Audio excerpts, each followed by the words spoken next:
महतरिया हो, अरे बेटा बहू मौज करी है सुनवले कन्हैया।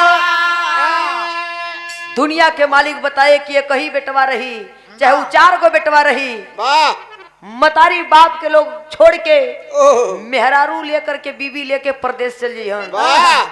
उहे बाप जो ने बाप के असरा रहल कि हमार बेटवा जवान हुई तो हमारे 4 गो लाठी हुई, 4 गो बेटवा हुन तो हमारे 4 गो सहारा दी है। लेकिन जब जवान हुई तो उहे कुल पेट पर और पीठ पर लात के मार के चलियन मतारी के। बूढ़ा बूढ़ी अपने से फुकियन खइयन, जब वो लोग कयन हो जाए तो परदेश से कुलइहन। अब परदेश से यन तो 4 दिन पिपरे के पानी दियन, जब तेरही बीती बिहाने लगियन कुल दाल चाउर बाटे। जब तेरही में बचल रही 4 चाउर आटा चीनी जितना सामान रही पावा भर रही, वो 2 गो जो 4 गो मरचा मिली वो बढ़ जाई, वो कुल अधिया के लेके चलिए हम जेते भरना। ये दुनिया के मालिक समझाए। लेकिन भैल का मास्टर आगे अजरज देखे अर्जुन, अरे आगे अजरज देखे अर्जुन अमवा नेबुला हो तैयार। और नेबुला के डाल आम फरो, आम के डाल नेबुआ, नेबुला या नेबुआ, नेबुआ तोरे घरे वाला ए भैया धुआं धक्कड़ वाले। पिछवाड़े चल जा। एक बाग में पहुंचे जहाँ की फल का फुलवारी बाग सजल हो। वो बाग में पहुंचे तो देखे अर्जुन जी की आम के डाल इतना मोट हो, नेबुआ इतने बड़ा बड़ा फरल हो, नेबुआ का डाल इतना बड़ी मोट हो, लेकिन आम यूं यूं लटकल हो। जब अर्जुन जी देखलन कलन की ओ अब ये जब बजाई मुरली के बड़ा घुमाओ थुन दिन भर हमके कन्हैया मनवा मने कहतन कि तू हमके का बजीबा जब हमारे ही साया में तो के पलई के है। कन्हैया जी कलन की आज तो के हम सबक सिखाई, जिद कैला है ना हमारे कक्ष में लेकर के चल दिए दुनिया के मालिक। अर्जुन जी कलन की प्रभु एकर मतलब का है। तब कन्हैया जी समझावत हुन, का समझावत हुन बिरहा में तर्ज लगे मास्टर।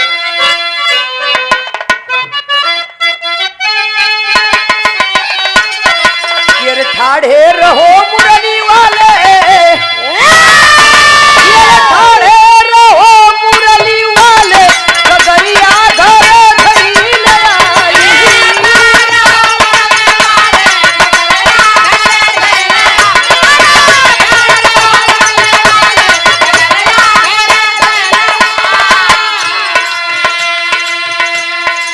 कहानी से ध्यान न अटक का,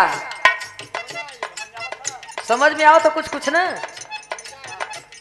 हाँ ये बिरहा में तो लोग के कुछ सीख मिल जाए आपके बुढ़ौती बदे।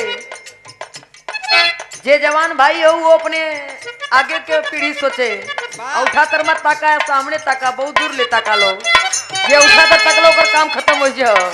लेकिन भगवान बताए श्याम से पूछे धनु धरिया,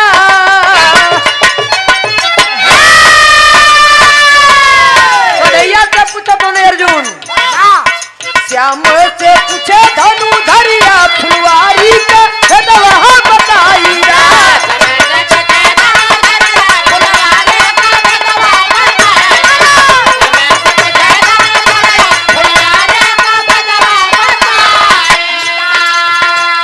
श्याम से पूछे धनु धरिया अर्जुन, एऊ का भेदवा बताया था। तब कहे भगवान, कहे भगवान तो कर तू कहे बगिया, कहे भगवान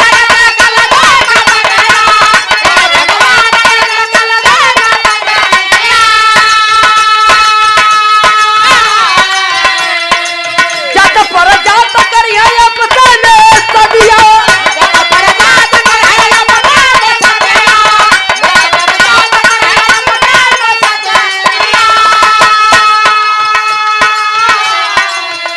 भगवान कलन एक कलयुग को बगिया है। अर्जुन कलन कैसन कलयुग को बगिया, कलन की कलयुग में केहू ऊंच नीच ऊपर नीचे गरीब अमीर जात प्रजात ना देखी। कलन ओकर मतलब कलन की जेकर जहाँ बेनिफिट होई बैठ जाई वही बैठ जाई। मतलब याद कलयुग में जात बिरादरी पर केहू ना आवत हो, आवत हो नहीं जेकर लड़का जहाँ पटौलस बिरादरी ना देखलस, चल गो 2-4 महीना के बाद आल भैया सुलह सपाटा हो गल, लेके रह लगल। भगवान बताए भगवान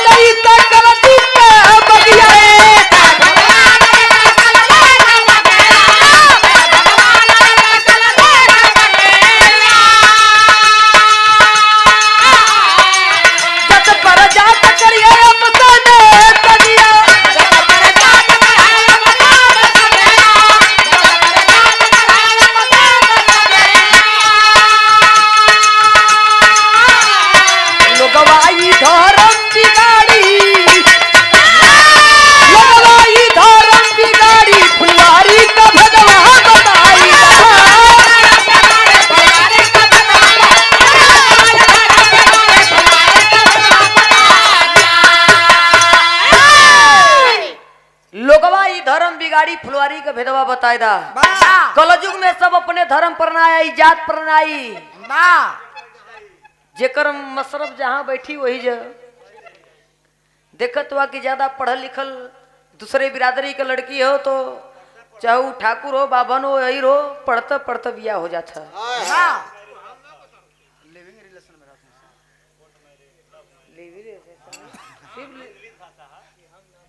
ये हम ना कहते रिलेशनशिप मनावत हो लोग भैया। कक्का पहले प्यार होत रहल तो लोग बुलावत तो सामने सामना खड़ा होकर कुछ दूरिया पर इशारा से दिल से बात करें।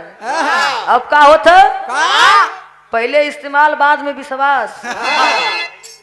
पहले बजा दे। एक बात और भगवान बताए कि अरे बेटी बहू बहिनी का धूमिल होई अचरम देखिए ससुर जी पतैया के कदरा।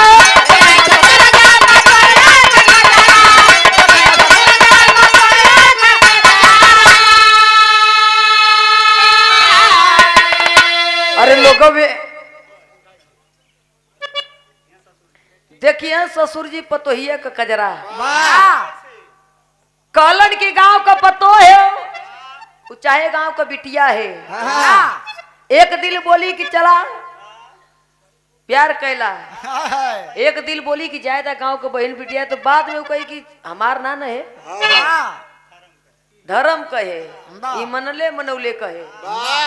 भगवान बताए बेटी बहू बहनी का धूमिल होई अचरम देखिए ससुर जी पतैया के कदरा।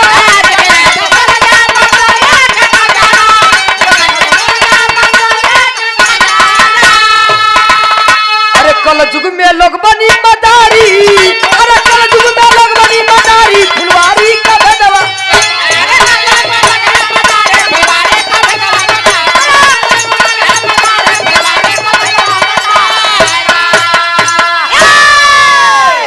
लफड़ा देखते हुए लोग कि ससुर पतो का प्यार, हाँ भैया के भसुरो ना छोड़ो थो। जवन ससुर रिटायर हो के आवत हो, जवन बुढ़ऊ मजगार हुआ, माल पानी वाला हुआ,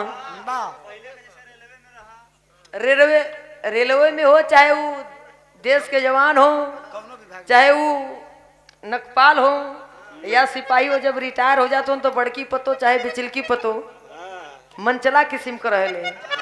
वो इतना मानी के मिनट मिनट पर बुढ़ऊ के चाय बना के दे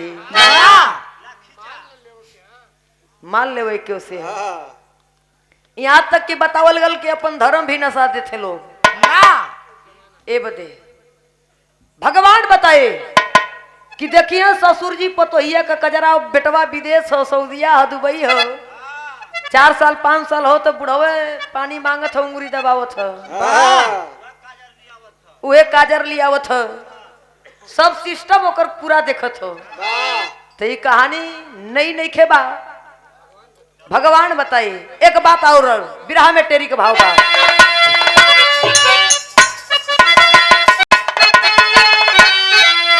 जिकरिया अरे करते रजुल से हरी तो ना माटी होई कलजू के बजरिया।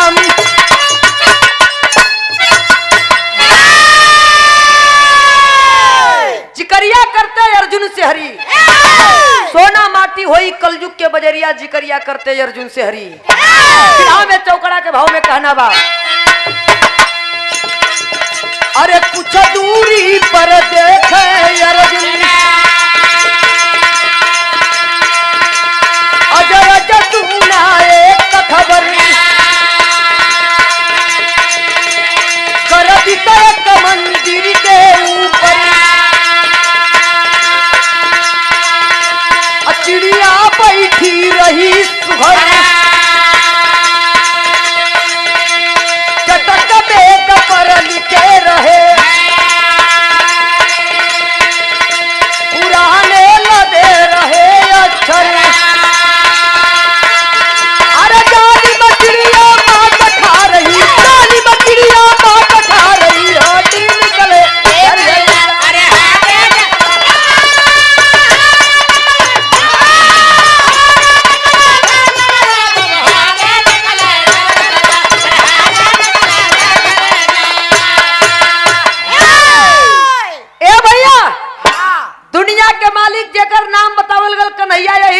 अर्जुन जी के घुमौलन। अर्जुन जी थक गईलन, जब थक गईलन तो अर्जुन जी के मनवा में विश्राम का चिंता सतावे लगल। कलन की प्रभु दिन भर घुमौला ठीके कैला, लेकिन रतिया के कहा सुत,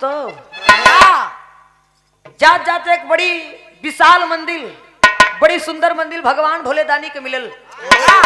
लेकिन जब मंदिर देखलन तो अर्जुन जी के दिल में बड़ा खुशी भल के चला, आज के रात यही विश्राम बा। लेकिन जिस समय अर्जुन जी मंदिर के ऊपर, मंदिर के सीढ़ी पर चढ़ते हैं, एक सीढ़ी, दो सीढ़ी, तीन सीढ़ी, चार सीढ़ी, ऐसे ही 10-12 सीढ़ी चढ़ गई। जब 10-12 सीढ़ी चढ़लन, जब ऊपर तकलन कलन किया है, देखलन कि ऊपर बड़ी सुंदर चिड़िया बैठल है। लेकिन वो चिड़िया इतनी खूबसूरत है कि ओके देखले अर्जुन जी का मन मोहित होता। लेकिन वो चिड़िया के पंख पर लिखल का रहल, राम राम। वो करत का रहल, मांस खात रहल। राम राम लिखल मांस खाते। जौन हड्डी बचत हो भगवान के वो पिंडी पे गिरावे, जब पिंडी से गिर के लड़ के वो छटकत टन टन टन आवाज करे। अर्जुन जी भागे वहां से, जब छटक के कन्हैया के पजरे पहुंचलन, कन्हैया से हाथ जोड़ के कलन किया है जात धर्म नसागल। कन्हैया मुस्कियाए लगल मनो मने। कन्हैया जी से कलन की प्रभु आज हमार धर्म नसागल। कलन हूँ कैसा? कलन की देखा ओ चिड़िया के देखत हुआ, कलन की हाँ देखत है। कलन की देखला कितनी सुंदर है। कलन हाँ वो के देखत है सुंदर है, लेकिन ओकरे पंखवा पर लिखल का आई हो देखत हुआ। कलन का कहा राम राम। तब कन्हैया जी मुस्किलन कलन की अब कुछ पूछबा? कलन के हाँ, कलन यहू का मतलब बता दा। तब भगवान मुस्किया के बात कलन बिरहा में फिर गीत लग गई।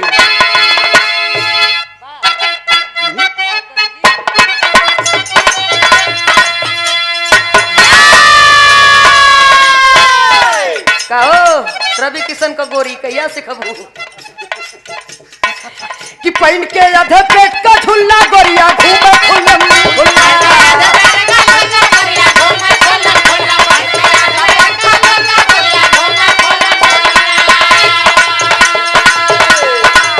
पहन के आधे पेट का झुल्ला गोरिया घूमे खुल्लम खुल्ला रखे चलिया ने भी अपने रस।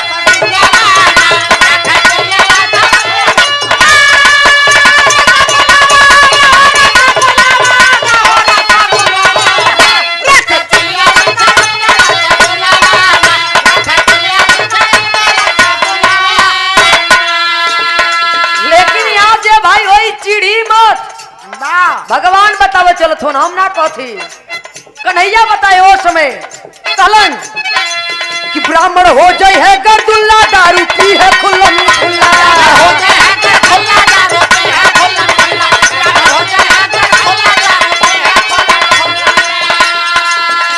भगवान कलन के अर्जुन कलयुग में पंडितों लोग साबित ना बचे हैं। तब अर्जुन जी कलन का कथ हुआ? कलन के हाँ जौन राम राम दिन भर जपत हुन, जनेऊ पहन के घूमत हुआ, खराऊ पहनत हुअन, राम नामी दुपट्टा पहनत हुन, वो साबित ना रही हूँ। देखते हुआ हमसे आपसे आगे वो लोग का झोरा जाला 12 नंबर पर। ये हकीकत बात है, लेकिन कहना है ब्राह्मण हो जाए है गर्दुल्ला, दारू पी है खुलम खुला।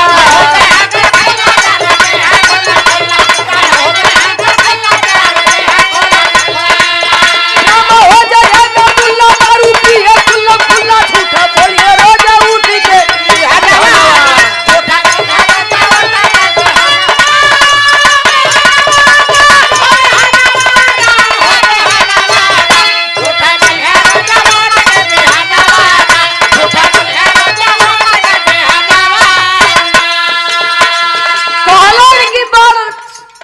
ब्राह्मण जब उठियन सुबेरे शाम के मदिरा मांस खाए के एकदम टंच हो जाइए और ढेकर के सुती हन। जब सुबेरवा उठियन तो के कलंकित करी हन, यही धरती मतारी के। सुबेरे उठ के नहीं कब चरण पकड़ियन के यन की हे माई माफ करिया, धर्म नसागल मन कैले से खा ले ली। एक बात और कहलन, पहन के राम नाम का चोला घुमियन बेसा के जा टोला।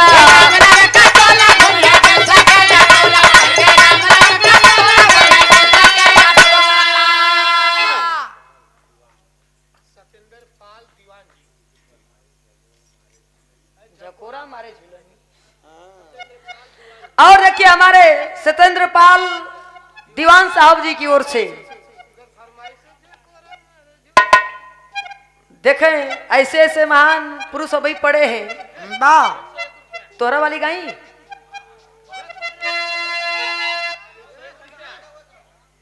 सादर 101 रुपये का आशीर्वाद। अब एक लाइन बोल दियो, बाद तो हार हो ही करता है, घबरा मत। कि अरे झकोरा मारे झूलनी, अरे झकोरा मारे झूलनी, अरे साड़ी लहराई हो झकोरा मारे झूलनी।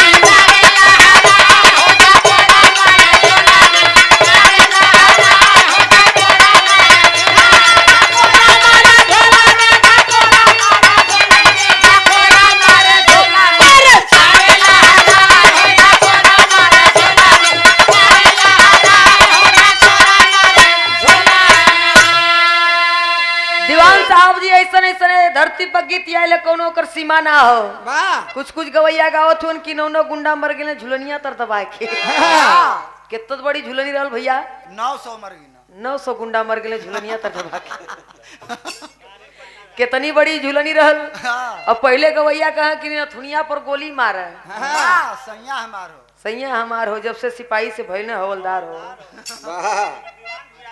एमे दीवान जी भी हुआ।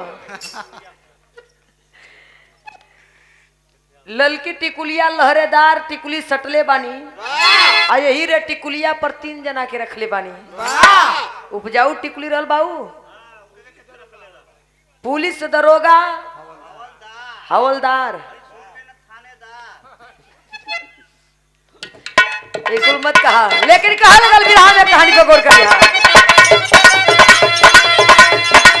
कि पहन के राम नाम का चोला दुनिया बेसा के जा टोला।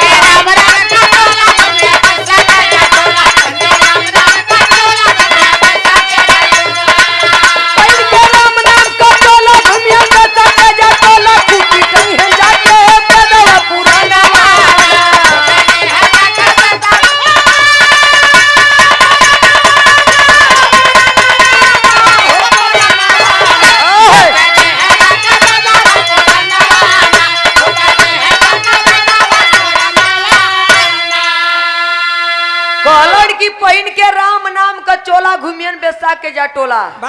दिन भर चंदन रोरी लगावत हो लोग, विश्वनाथ जी, मरकंडे जी, बैजू धाम, बैजनाथ धाम, वैष्णो देवी।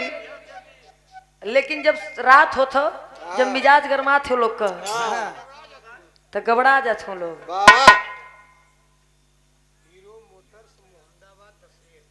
और देखिए Hero motor Mohammadabad, Awadhesh Hero motor Mohammadabad की धरती से, भूपतपुर प्रयागराज की पावन सरजमी से ये सादर दोस्त है क्या उड़पे का आशीर्वाद भैया को मैं प्रणाम करती हूँ, जनता को भी कोटि कोटि प्रणाम हो। कहानी के समझ ला हीरो एजेंसी की ओर से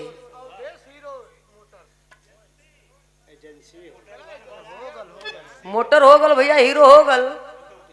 अब तू कक्का लेके आवा, तू कुछ बोलवा दा अपने मशीन उसीन के, तोरो घरे मशीन है कि ना? आवा भगवान बताए जैसे आज हमारे ओगी जी रामनामी दुपट्टा पहन के घूमत हुआ, बुलडोजर चलाओ तो वो कहाँ कहाँ का चीज चलाओ तो ये पता न होई। ये जितना नेता लोग होलन सब ना भैया कोई कोई होला। जैसे नरेंद्र मोदी जी के देखला केहू रह या नंबर न रह, उनके साइड में के लेडीज बैठल रहे। जौने जी देश में जौने विदेश प्रदेश जालन ओकर भाषा उ बतावले, हम कहली तोरो भाषा समझता होई। लेकिन ऐसे से महान पुरुष इस धरती पर बैठे भगवान बताए, जब इतनी बात बताए तो बिरहा में पोपट के भाव में कहना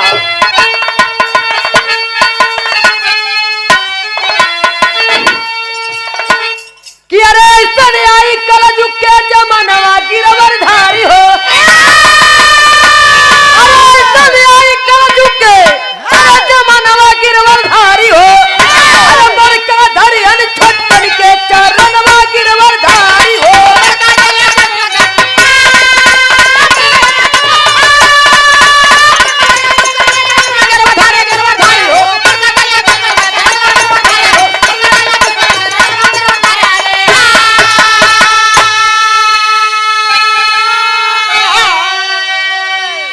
ऐसा नहीं आई कलजुग के जमनवा गिरवरधारी हो, बड़का धरियन छोटकन के चरणवा गिरवरधारी हो। अब सोचबा कि बड़का का छोटका का चरण बड़का कैसे धरत होई। चुनाव में देखला, चाहे वो गांव के प्रधानी हो, चाहे जिला पंचायती हो, चाहे कोनो चुनाव हो, गांव का बेटवा लगत हो, चाहे लड़का लगत हो, चाहे छोट भाई लगत हो, ओकरे आगे तो के झुके के है। जब उठल हुआ चुनाव में तो कहवा कि एक बार बस, अब की बार बेटा ध्यान रहा, ओकरे बाद फिर हम देख ले। ऐसे भगवान बताए कि ऐसा नहीं आई कलजुग के जमानवा गिरवरधारी हो, बड़का धरियन छोटकन का चरणवा गिरवरधारी हो। एक कोनो बड़ी बात ना, कलयुग में आपके हमके धरे के होत काहे। अब मास्टर अरे आगे देखे माया नगरी नाक सुता मुस्काई हो, अरे दूते रहिया में जात रहे, अरे ये दोनों संग भाई हो, अरे टपी आई दोनों उड़ के, अरे समनवा गिरवरधारी हो, बकरी कैलाश से वही परी ससनवा गिरवरधारी हो।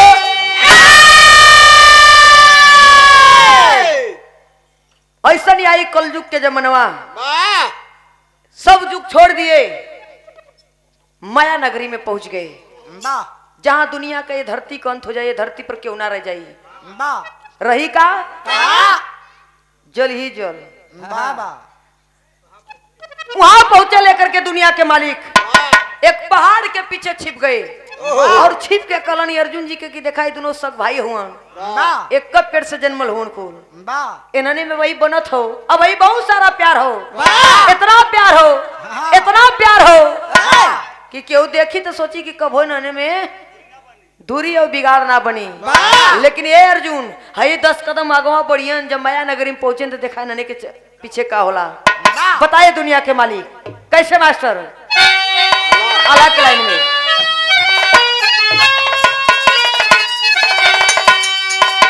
कि तिरिया के नैन हो,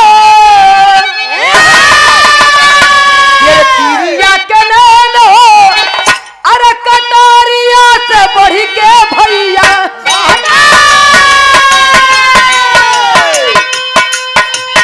चकराया के झूठल बात तीरा काला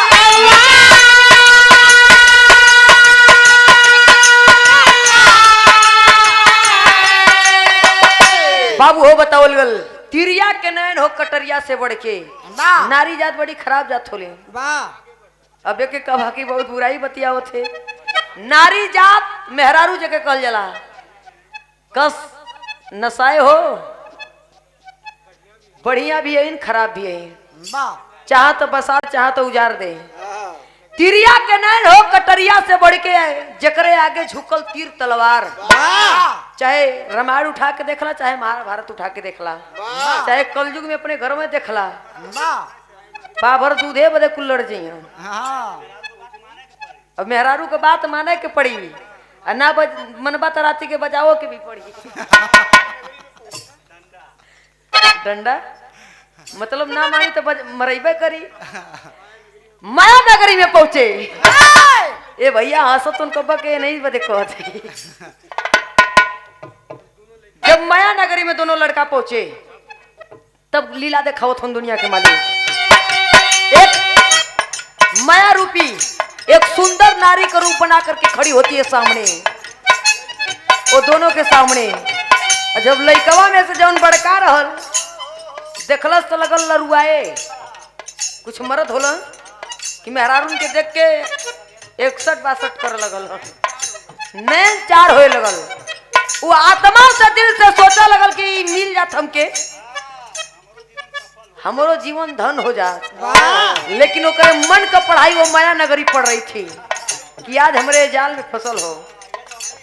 हम आज जो होता है कि तो नने के वो माया नगरी के जब देखलस लड़का धीरे धीरे नैन चार भल। अब जब धीरे धीरे करीब आई तो माया नगरी का नारी एक बात कलस का कलस मास्टर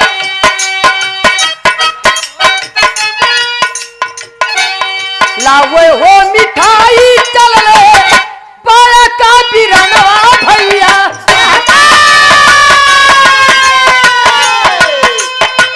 छोटे के तकारा लिख डाली गुलाना।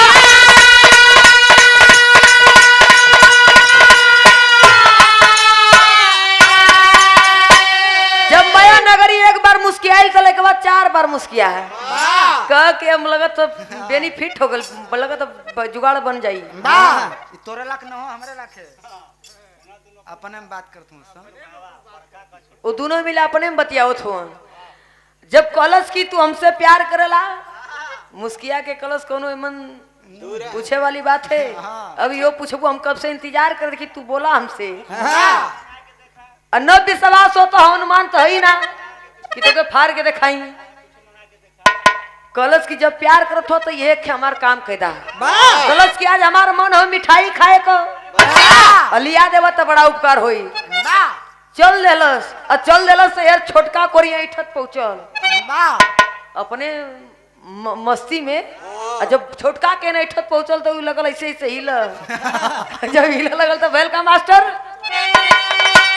अरे तोहरे भैया के हम झूठा बहकवली रजऊ और पतिया मोरा हुआ बेचारा।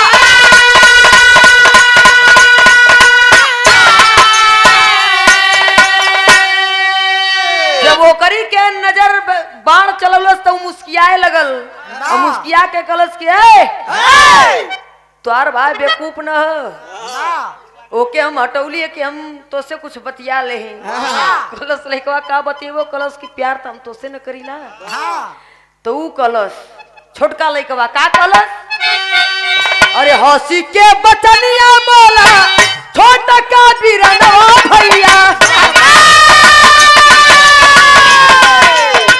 भैया के नाम लगबू भौजी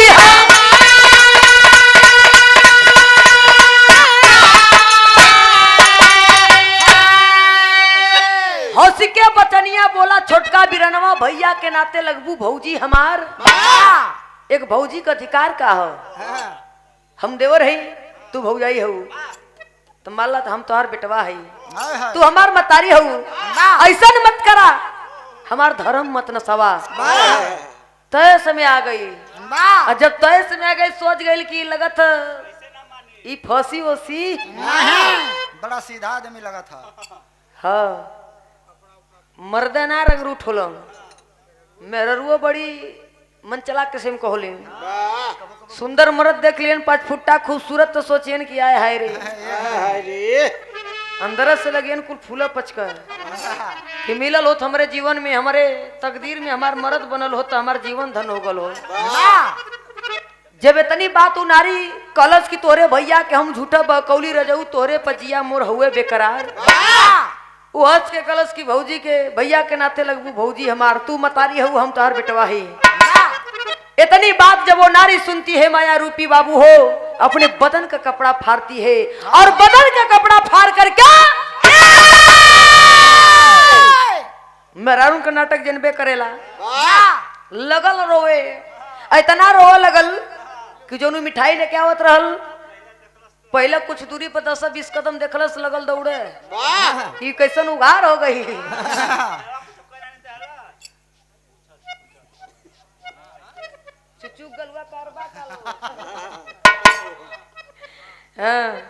ढोलकिया चमड़ा पिटन में खत्म हुआ तो मेहरारू कुल सोचा था कि तो गलवा कहियो रुकत ना हो रोज जाके वही चंचलवा के बजावत हो।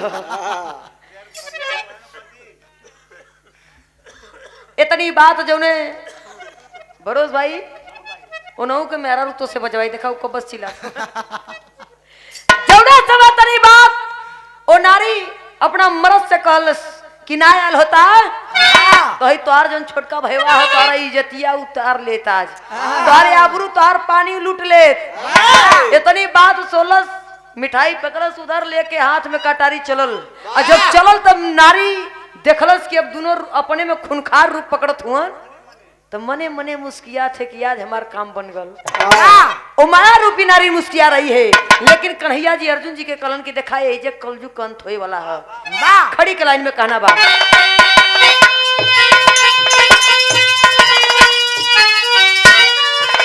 अरे चुप के कुना जनमाते अरे देखो अर्जुन जी हरी तो दोनों भाई का ही मनवा बिगड़ल सुंदरी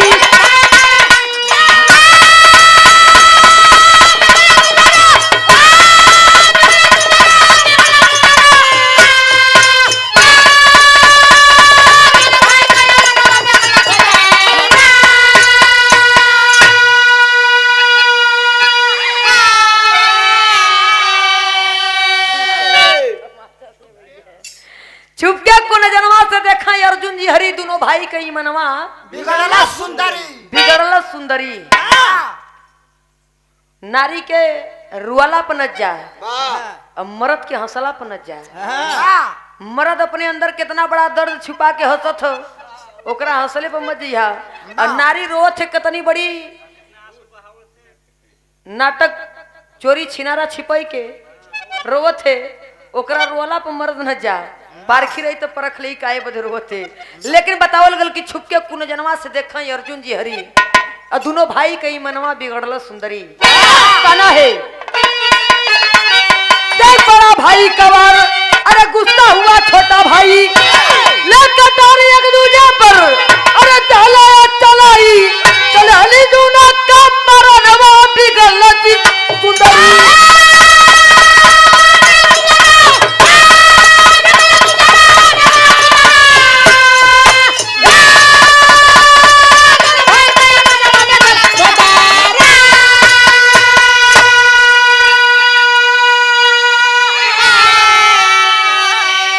बाबू हो बतावल गल ले कटारी एक दूजे पर दहला या चलाई तो लेली दोनों का परनवा बिगड़ल सुंदरी।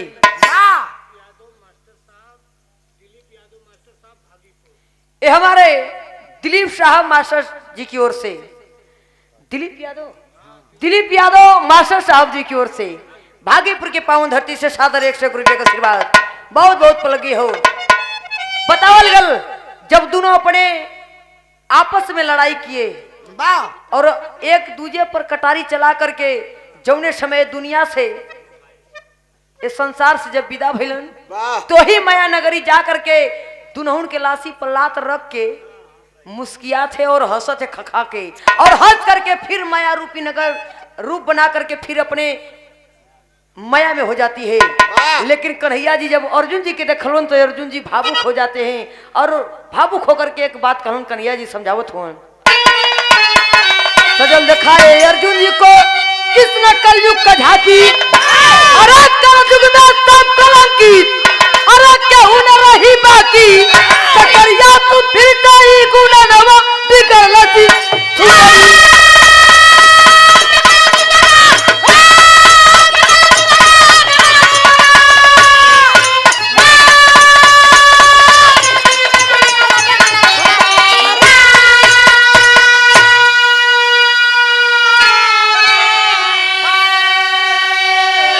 सजल दिखाए अर्जुन जी को कृष्ण कलयुग का झांकी, और कलयुग में सब कलंकित तो ही केहू न रही बाकी, कहीं न कहीं हम या भी कलंकित है।